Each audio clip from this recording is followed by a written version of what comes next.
நடிப்புன்னா நடிப்பு, உலகமகா நடிப்புடா சாமி. யார் அந்த நடிகர்னு கேக்குறீங்களா?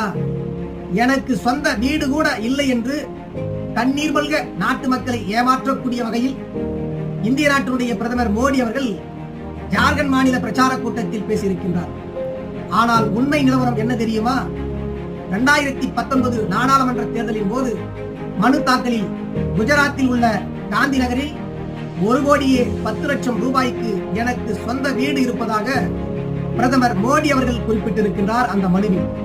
இப்போது சொல்லுங்கள், நாடாளுமன்ற தேர்தல் பிரச்சார பொதுக்கூட்டத்தில் எனக்கு சொந்த வீடு கூட இல்லை என்று நாட்டு மக்களை ஏமாற்ற பொய்யான ஒரு செய்தியை பரப்பியிருக்கின்றாரே, அது உண்மையான தகவலா?